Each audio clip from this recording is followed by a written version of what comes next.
From Wish TV and the All Indiana Podcast Network, this is the News 8 Daily 8 Podcast, a Wish TV News 8 update. Hi, this is Hannah Mordeau, and this is your News 8 Daily for Wednesday, November 19th. Be on the lookout this morning for a lot of fog out there. It's cool, cloudy, drizzly. The fog could even lead to some school delays, so something to be aware of as you head out the door. The low in the 40s this morning, but we're not going to really improve all that much. We're going to get up to about 47 degrees today. What can 160 years of experience teach you about the future? When it comes to protecting what matters, Pacific Life provides life insurance, retirement income, and employee benefits for people and businesses building a more confident tomorrow. Strategies rooted in strength and backed by experience. Ask a financial professional how Pacific Life can help you today. Pacific Life Insurance Company, Omaha, Nebraska, and in New York. Pacific Life and Annuity, Phoenix, Arizona. New on Daybreak, we are learning more information about a police shooting in Clinton County where two Kirklin town marshals, a suspect, and another adult were shot. We first brought the story to you as breaking news on Wish TV last night at 11. State police say at around 8:45 yesterday, a Clinton County Sheriff's deputy pulled over a vehicle on State Road 29 north of Michigantown. That's about an hour north of Indianapolis. Investigators say 3 adults and a child had got out of a vehicle after it was pulled over. Then a passenger still inside the car fired shots, striking 2 town marshals at the scene. Officers returned fire, hitting the suspect and one of the other adults. Police say the suspect then tried to run, but deputies caught him in a field near the scene. State police say one of the town marshals is injured and in the hospital. His current condition is stable. There was also a suspect who was shot during the incident. He was transported to a Indianapolis area hospital. I don't have their condition at this time. And then the second Kirklin town marshal was also shot during this incident. They are uninjured currently. Preliminary investigation indicates that the bullet struck the bulletproof vest. State police say the other adult hit by gunfire has injuries that are not life-threatening. The suspect is also stable in the hospital, but police have not told us his age or name. Investigators have also not said what led to the traffic stop. The funeral plans are set for the Delaware County Sheriff's deputy killed in the line of duty. The sheriff says the visitation for Corporal Blake Reynolds will be this Friday at Grace Baptist Church in Muncie. His funeral will be Saturday at Delta High School, where he graduated in 2013. Reynolds died 1 week ago when a semi hit him on I-69 north of Yorktown while he was trying to help a stranded driver.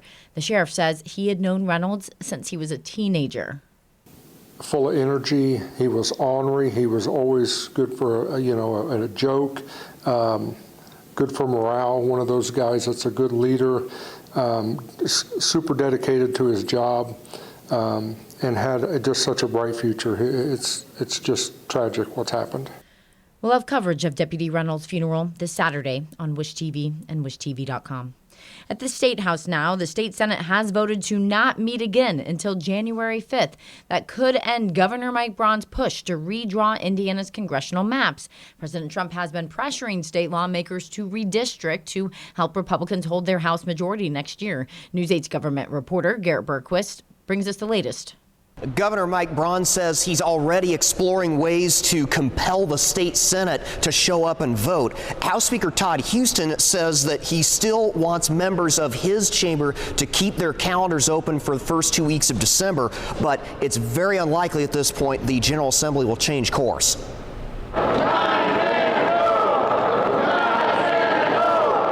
A small group of redistricting supporters gathered just before the legislature gavelled in for Organization Day. It was the first time anyone held a demonstration at the State House in support of changing the maps mid-decade. I think we need 9-0. We need new maps. Senator Brace should call the senators to do their job, and the president's asking for it, the governor's asking for it, I'm asking for it. So if we get the senators in to do their job, I think the right thing will happen. But that did not happen. At this time, I now move we adjourn until Monday, January the 5th. That effectively kills the special session Governor Braun called. Lawmakers had targeted the first 2 weeks of December. House Republicans said they had the votes. Senate Republicans met several times this fall, but did not come to an agreement. A number of members of our caucus, at least, I'm included in that number, don't feel like it's the right way to move forward, simply because it's not the right way to get that goal achieved. We could have been in and adjourned, sine die, but we chose not to do it. This is a slap in the face of the governor of the state of Indiana. Half an hour later, the House also adjourned until January 5th. Ultimately, I hope Congress takes action to prohibit mid-decade redistricting to ensure every state is operating under the same rules. But until that happens, Indiana cannot bury its head in the sand. Is redistricting dead at this point? No. I mean, the House Republicans stand ready to move.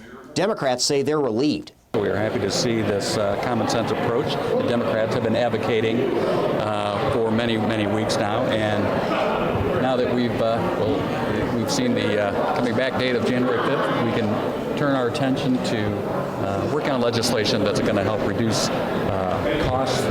Governor Mike Braun, in a statement, accuses Bray of working with Democrats to block the redistricting effort. He says, "Now I am left with no choice other than to explore all options at my disposal to compel the state Senate to show up and vote. I will support President Trump's efforts to recruit, endorse, and finance primary challengers for Indiana's senators who refuse to support fair maps." Braun told reporters ahead of today's session he's not giving up. When that decision was made by the Senator Bray, that's because it was so close.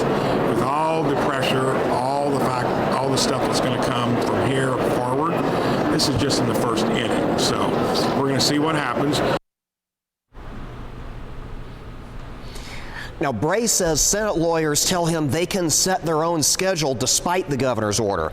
As a reminder, candidate filing runs from January 7th until February 6th. Bray did not say redistricting is dead, but he did say it will be very difficult to approve new maps given the session start date of January 5th. At the State House, I'm Garrett Bergquist for Wish TV and WishTV.com.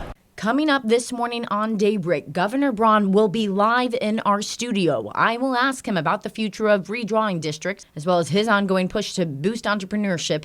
That is at 9:30 this morning on Daybreak on Wish TV and on WishTV.com. On Capitol Hill, Congress has overwhelmingly voted to send a bill to President Trump that would force the Justice Department to publicly release all of its files on Jeffrey Epstein.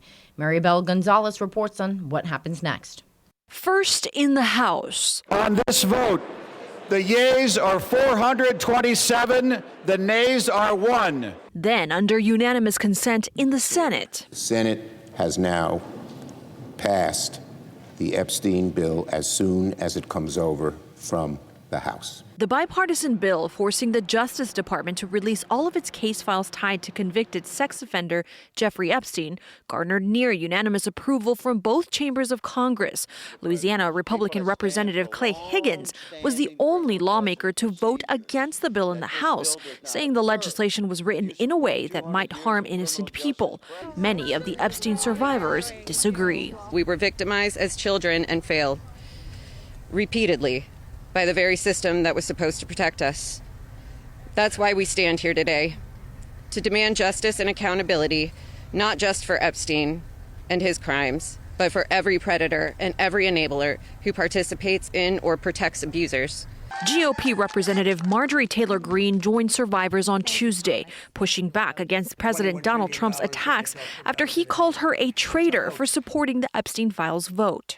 I want to see every single name released so that these women don't have to live in fear and intimidation, which is something I've had a small taste of in just the past few days. The next step for the Epstein bill is a signature from Trump. I'm Maribel Gonzalez reporting.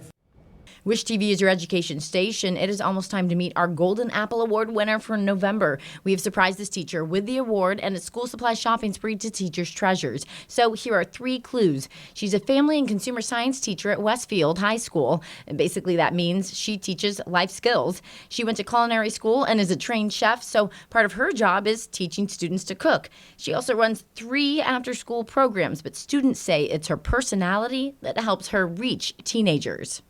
like a teacher and a mentor for everyone in the school. She's very good at communicating and also forming relationships with her students, so they create that bond. Brightens up the room. You can just tell she's a person that you could go to with questions or concerns. A very warming presence, I would say, is the biggest thing about her, is you can just tell she's joyful in everything she does. You can see a surprise this teacher tomorrow morning at 7:30 on Daybreak. In college football now, no change for Indiana or Notre Dame in the latest college football playoff rankings. IU is still number 2 behind Ohio State. Texas A&M and Georgia are ranked 3 and 4. Top 4 teams in the final rankings on December 7th will get a bye in the first round of the playoffs.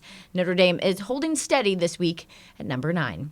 And this has been your News 8 Daily from Wish TV. I'm Hannah Mordeau. Watch us on Wish TV and wishtv.com. This is the News 8 Daily 8 podcast, a Wish TV News 8 update on demand. For even more, on demand and on the go, connect with Wish TV on Facebook at wishtv.com and on the free Wish TV mobile app. Thank you for listening, and be sure to like, subscribe, and follow this podcast for updates every weekday morning on the All Indiana Podcast Network and wherever you get your podcast.